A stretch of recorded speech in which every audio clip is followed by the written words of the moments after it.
Сложна година за втори пореден път, като че ли, как преминаха археологическите проучвания през този период? Те до голяма степен все още не са започнали, тъй като държавното финансиране, което очаквахме и съответно получихме, те първо ще бъде усвоявано. Имаме финансиране за 3 археологически обекта, като за 2 парите вече са преведени. Говорим за държавното финансиране. Това са за разкопките на халколитния некропол във Варна и разкопките на халколитно селище до Суворово. Същевременно правихме разкопки с пари, които са от общинския бюджет. Фактически обекта, който се поручва на Звездица базиликата от 2 години, тази година с общинско финансиране, по-сериозно нямам предвид като сума, миналата година също беше с общинско финансиране. И предстои също разкопки на некропола с общинското финансиране.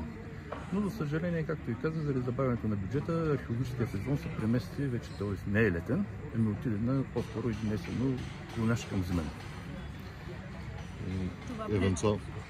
Пречка ли ще бъде за вас времето? В интерес, наистина тази август месец беше толкова горещ, че не можеше да се работи нормално.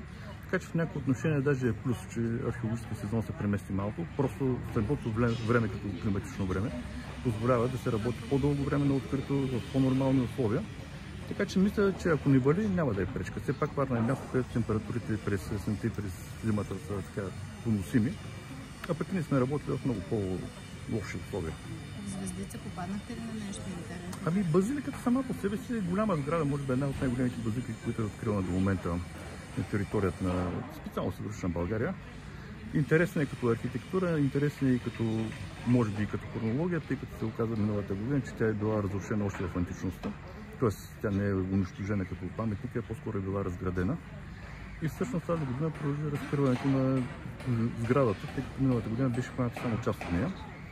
Сега, разбира се, проблемите при такива обекти, които са в населени места, близо до населени места и същевременно са в гористи местности, са свързани най-вече с тяхното опазване. Такъв пример е, например, Чанавара, където лошо пример имам предвид, където каквото да се направи, винаги в крайна сметка е било унищожавано от хората или пък било превръщано в сметище. Надяваме се, че това няма да се случи с базиликата през Звездица. Все пак това е един хубав паметник, който може да бъде експониран и използван за културен туризъм в бъдеще. Така имаше и такава идея, всъщност да се направи туристически маршрут, който да свързва базиликите от южната страна на Варненското езеро. И фактически да бъде хем такъв географски маршрут, хем маршрут, който да показва християнски паметници от късата античност. Римските терми, там се търси изпълнител. Всъщност на какъв етап е процедурата? Мина обществената поръчка, има фирма, която е спечелила търга, всъщност само една фирма се яви.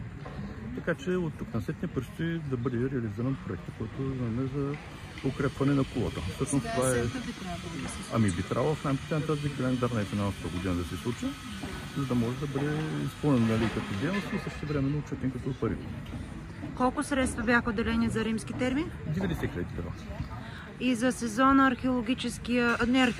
за сезона в музея, туризма, как беше тази година? Повече или по-малко туристи? В интерес на истината туристите са повече, в смисъл и като хора, и като приходи.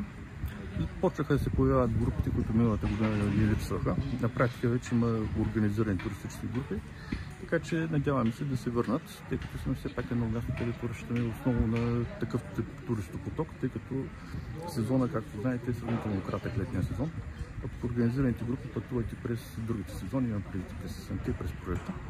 Така че, за да имаме и нормално посещаемост, съответно и прилични приходи, разчитаме именно на организирания туризъм. А за халколитния некропол какво предстои да се случи там като разкопки? Къде точно ще се провеждат тези разкопки? На практика некропол до голяма степен е проучен, има може би около 30% непоручена площ. Именно в тази непоручена площ работят колегите от археологическия музей, екипа на Варненския археологически музей. Какво ще се намери? Всичко зависи от това какво са ни оставили в много от хората. Не можем да кажем, сега ще намерим или какво си. Има ли някакви шансове Министерство на културата отпуснат средства и за друг обект? За тази година не. На практика финансирането беше, кандидатстването всъщност беше през май и тогава бяха одобрени средствата за определени обекти. Надяваме се, че до година ще има финансиране и за други обекти. Ако трябва да съберете сумата за нещата, които трябва да бъдат отправени, доразкопани, допроучени, можете ли да кажете каква е? Не мога да ви кажа. Парите са нещо, което специално в археологията е непредвидимо като сума, тъй като ние виждаме едно на повърхността, в дълбочина се оказва нещо съвсем различно. и мащаба може да се промени, нали, от 2 метра дълбочина на 6 метра дълбочина, така че всичко, което се каже, е по-скоро спекулативно. А от тези неща, които са във Варна и около Варна, колко пари са ви нужни? Пак ви казвам, това са стотици обекти, айде не са стотици, но поне десетки обекти, които заслужават да бъдат поръчани или са поръчвани през годините. Но ако ме питате мен лично, по-скоро трябва да се проведат археологически поръчвания на обекти, които са застрашени от инфраструктурни проекти, като, нали, пътища, газопроводи в миналото или строителни обекти, които имаме в Варненския резерват, а не толкова да се поръчват обекти, които са просто налични като археологически обекти. Макар че до голяма степен билите са унищожени от маняри, много от селищата, които са преорани при земеделски дейности.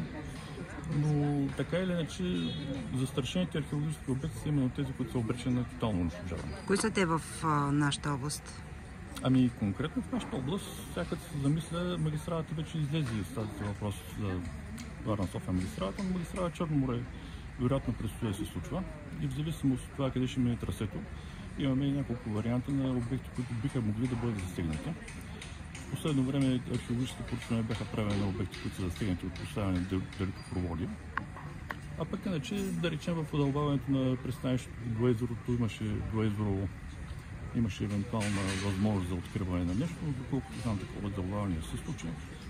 Или изобщо там, където има някакво инвестиционно намерение, там би трябвало да се предполага, ако има, разбира се, по-старо обитаване, да има археологическо проучване. В тази връзка в града при изкопа за строежа изобщо излезе ли нещо интересно?